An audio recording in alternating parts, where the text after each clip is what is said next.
Het belangrijkste nieuws uit Curaçao in het Nederland.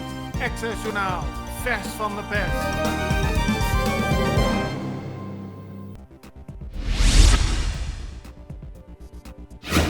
Eindelijk is er een minister van Economische Ontwikkeling in het kabinet Pisas, Ruysandro Seintje. Nadat hij gisteren ingezworen was, sprak Seintje voor het eerst als minister tegen de pers. Hij gaf hierbij onder andere aan dat het zijn intentie is de economie van Curaçao weer te stimuleren en dat hiervoor veel moet gebeuren. Hij noemde tevens de bureaucratie als een obstakel en is van plan ook hier iets aan te gaan doen. Uit zijn woorden was af te leiden dat het nieuwe bewind een nieuwe aanpak met zich meebrengt en dat er flink gesneden zal gaan worden in de red tape. De nieuwe minister zegt nu in gesprek te gaan met het ministerie om te kijken welke plannen en projecten nog lopen. Op Facebook gaat een petitie rond om een donatie te doen voor de slachtoffers van de politiecontrole op het Marnix College. Organisatie Het Vergeten Kind Caribische Organisatie heeft deze inzamelingsactie opgezet en heeft hierbij de video van Extra gebruikt waarin een van de slachtoffers geïnterviewd werd. Extra meldt dat het gebruik van de video zonder hun medeweten of toestemming is gebeurd. In de beschrijving van het doel van de inzamelingsactie staan volgens Extra meerdere onwaarheden. Daarnaast staat de echte organisatie Het Vergeten Kind los van deze actie. Op de officiële pagina van de echte stichting zijn de twee namen volledig onbekend, net als de inzamelingsactie voor de slachtoffers van het Marnix College. Extra heeft Het Vergeten Kind tevens een e-mail gestuurd, maar tot op heden geen reactie ontvangen. Na Colectra, nós toma tempo para servir ora com mais de comunico. Llama-nos sempre de cliente na telefone 0800-035 de Jaluna para Viernes voor die setor de mente te com setor de noite para turno serviço nan of patrão cita. Se você traz cita para Sabra, também por hora. Por escolher para trabalhar, riba aqualectra.com e aproveitar a mesura, põe o documento na cerca para visita cerca nós vai mais fácil.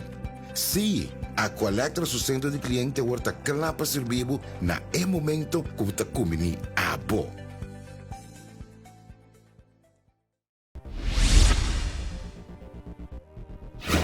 De politie heeft gisteren een grote controle op drugs en wapens gehouden bij vliegveld Hato.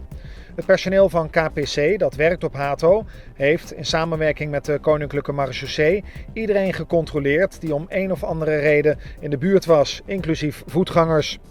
De controle werd uitgevoerd tijdens een druk moment op het vliegveld, rondom de tijd dat een vliegtuig naar Nederland klaar stond voor boarding. Maar de controles zullen ook op andere dagen en tijdstippen uitgevoerd worden, melden KPC en KMAR. Er zijn in totaal 13 voertuigen en 23 personen gecontroleerd. De politie nam een groot machette in beslag en er zijn 2 processen verbaal uitgedeeld in verband met het niet kunnen tonen van verzekeringsbewijs en keuringskaart.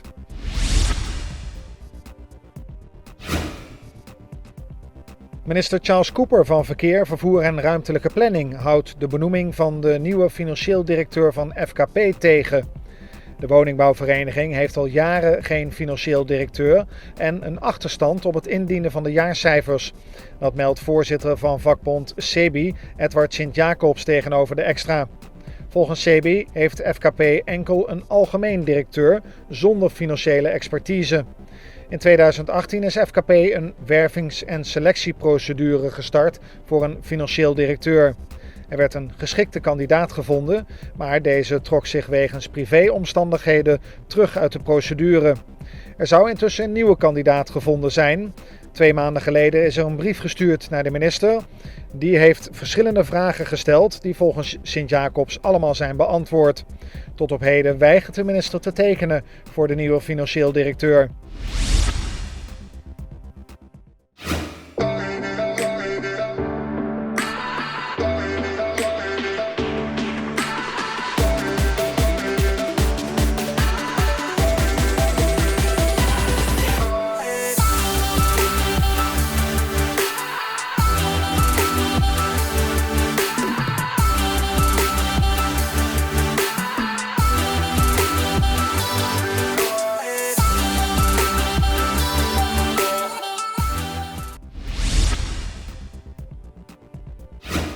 Het letten op etniciteit en huidskleur is niet in strijd met het verbod op discriminatie.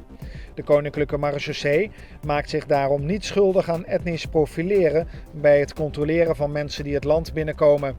Die uitspraak heeft de rechtbank in Den Haag woensdag gedaan. De Marechaussee voert controles uit om illegaal verblijf tegen te gaan. Daarvoor is het kunnen vaststellen van iemands verblijfsstatus, identiteit en nationaliteit belangrijk. Volgens de rechter kan etniciteit een rol spelen bij de beslissing om iemand te controleren. De Marechaussee hoeft daarmee niets aan de controles te veranderen, zegt de rechtbank. Hospitalityvereniging Chata is blij met de cijfers van de hotelbezetting in augustus 2021 op Curaçao. De organisatie laat weten dat er een duidelijk herstel te zien is vergeleken met augustus 2020. Er is een verdubbeling te zien bij de hotelbezetting van 32,5 naar meer dan 70,5%. Een stijging van 116,4%. Vergeleken met de cijfers van 2019, voor de pandemie, is er een geringe daling te zien van 5,7%. Chata verwacht overigens wel een daling in de bezettingscijfers in september. En een uit Nederland afkomstige genie-eenheid van de Koninklijke Landmacht oefent de komende periode op zowel Aruba, Curaçao als Sint Maarten. De oefening met de naam Caribbean Engineer begint op 27 september en duurt 4 weken. De militairen voeren de komende periode een programma uit dat enerzijds bestaat uit verscheidene trainingen, onder andere op Wakaba en Nationaal Park Arikok. En anderzijds gaan ze aan de slag met meerdere constructietaken voor diverse partijen, waaronder Defensie zelf. Voor de overkomende eenheid uit Nederland heeft oefenen op Aruba, Curaçao en Sint Maarten veel meerwaarde, onder meer door de klimatologische omstandigheden. Alle inreizende militairen zijn van tevoren negatief getest op COVID-19 en volledig gevaccineerd. Het belangrijkste nieuws uit Curaçao in het Nederland. Access Journaal, vers van de pers.